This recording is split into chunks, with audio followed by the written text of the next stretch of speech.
What's going on, Internet? Iron Jordan here. Today is a very exciting day, as every day for this next week is going to be for the Digimon card game community. As yesterday, we got the entire set 1.0, special booster 1.0, whatever you want to call it, the entire spoiler list for that set. It pre releases in November 27th. If you're not tired of hearing me talk about it now, I'm sure that you will be by the time that this week is over. This week of Digimon content that we're going to get into. And as a reminder, the official set releases in January, and then set 1.5 releases in February. So, to catch everybody up, if you're new to the channel, if you're new to the Digimon card game, set 1.0 pre-releases in November. It is a amalgamation of a bunch of different cards from set 1, 2, and 3 in the Japanese card game. It's mostly sets 1 and 2. We do have a couple cards here and there from set 3, but it's like I think over the course of all 6 colors, I think it's maybe 30 something cards. So it's a very small minority when compared to set 1 and 2. But I digress. In February, we get set 1.5, which is going to be the rest of the cards from set 1, 2, and 3. So this is very exciting for a couple reasons. We get to go ahead and brew, which is the most exciting thing. We get to go ahead and get a sneak peek at what we think the meta might look like from November to February. And I'll be honest, guys, looking through the card list yesterday, purple seemed like by far and away to get the most support. Now, red will be good. Red will be good because red has some of the best cards in the game in the early stages of Digimon. And so red will be powerful. Specifically, red Omnimon and even blue Omnimon, I think, will be tier 1 decks. We'll have Ricky Rush, which will be very relevant.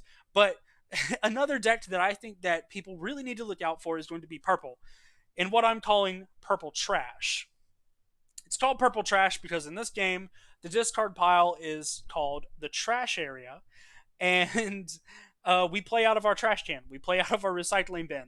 And so I want to just call this deck purple trash. Now, there is a deck that is like this. It might actually be incredibly similar to this in the Japanese version of the game, where they really lean on the Piedmon strategy.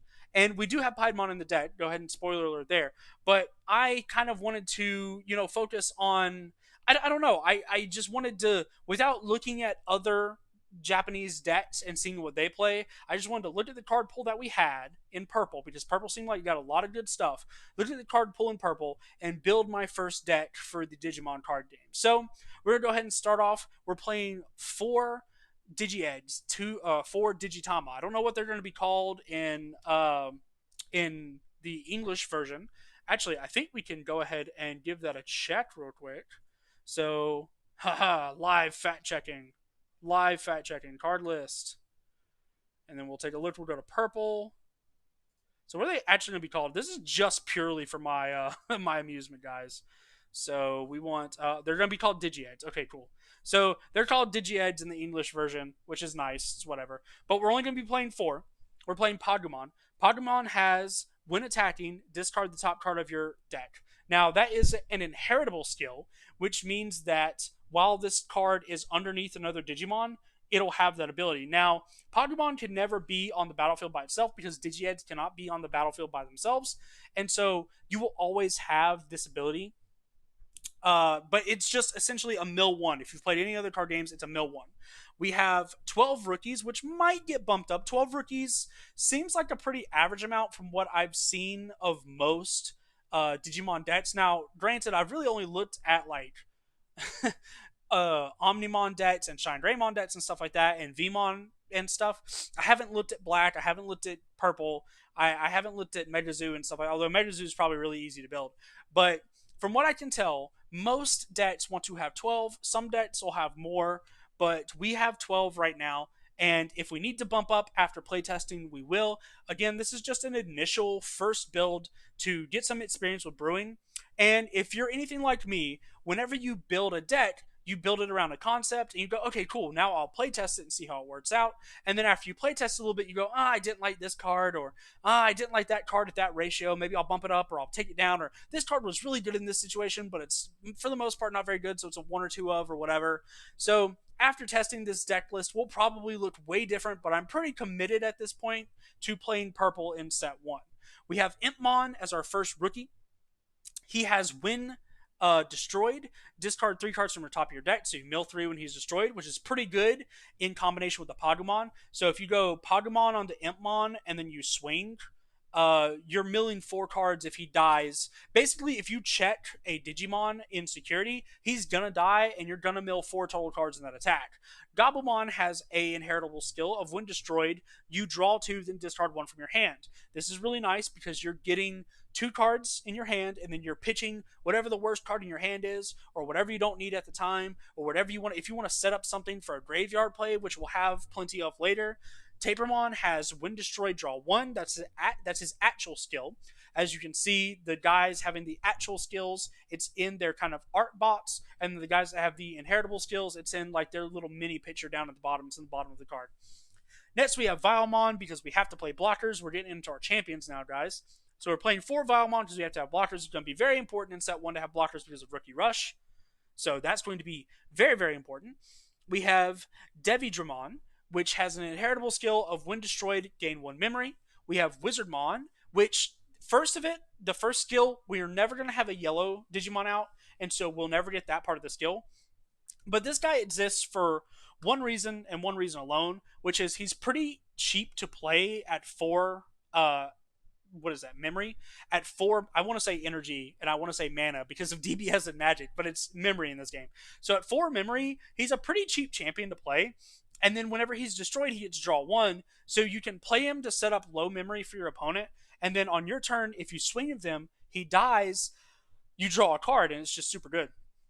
So that's our champion lineup. We're rocking 4 Vilemon for the blocker, 4 Wizardmon for the destruction effect, and then 3 Devidramon because of his destruction inheritable, which is really nice. Next, we have our champions, and we are playing, what is this, 7, 10 champions? We have 4 Pumpkinmon. He has an inheritable of draw 2, discard 1, so it's the same thing as the Gabumon. So you could potentially, if you have a Gabumon and a Pumpkinmon underneath a level 6, which we'll get to here in a second, you have a Gabumon and a Pumpkinmon under a level 6, you can draw 4, discard 2, which is insane. We have 3 Chimeramon, which might need to be bumped up because it is the main removal of the deck. It's essentially just going to be hard cast. We're never going to evolve onto it unless we have to get to a level 6. It's 7 to play, and it's when played, which does not trigger when you Digivolve. It only triggers when you hard cast the card. You can sacrifice one of your Digimon. You can destroy one of your Digimon to destroy one of your opponent's level 5 or lower Digimon. So it's pretty solid removal. On a pretty decent body at 7k DP. And yeah, I mean, it's pretty good. The only problem is I don't think you can destroy itself because it says one of your other Digimon. So you can't just play it to sacrifice itself to kill something big. So that kind of sucks, but it is what it is. Then you have some Weregarurumon. He has an inheritable of when attacking. Once per turn, you can sack one of your own Digimon to restand him. And so if we have, let's say for example, we have this Garurumon down here as a 6 cost on top of the 5 cost, you can, for example, maybe have an Impmon or a Gabumon or a Tapermon or whatever just low cost guy. It dies when you swing. You restand the Metal Garurumon. It's all good. It's gravy. It's whatever. And then Metal Garurumon, his effect by himself, he gets guys back, which is we'll talk about here in a second. The next guy is Piedmon. We're playing 3 of the Piedmon. Piedmon has to be played as well. He can't be evolved to get his effect, but he does have Vengeance, which is not called Vengeance. I think it's called Retaliation in the English, which is essentially revenge from DBS, if you've ever played any DBS, or Death Touch in Magic, where if you are in combat with a Digimon, if you have this keyword, it just dies after the battle, which is super cool. When he's played, you can go get 2 level 4 or lower Digimon from your trash and play them. They don't get their on-plate effects, but none of our guys have on-plate effects except for the Chimeramon, and he's not level 4, so it doesn't matter. You're basically just setting up to have, like, you can go get blockers, which is really, really nice because the champion is a blocker, so you can go get the Vilemon. So if your opponent's pushing and you have a Piedmon out, then you can play the Piedmon, get 2 Vilemon out, and potentially survive the turn, which is really, really nice. The next card is Metal Garurumon. Metal Garurumon is a 6 cost, and he has, when attacking, you can play 1 level 3 or lower Actually, I think it's just a level 3 because you can't play lower because you can't play level 2s. It's just one level 3 from your trash without paying its cost. And so we can end up going to go get some more Impmons or some Tapermons so that when they're destroyed, they proc their effects, which is really nice. Or we can go get a Gabumon and evolve on top of it if we have memory left over and potentially get that draw 2, discard 1, which is really, really nice. Next, we have Millenniumon, which is just to kind of top the whole thing off. He has a Wind Digivolve effect of, and he Digivolves for 6, which is a lot, but he's a level 7. So he has a Wind Digivolve effect of tucking one of your opponent's cards. So you just take one of your opponent's Digimon, it ignores cost or whatever, and you just stick it at the bottom of their deck. Super dope.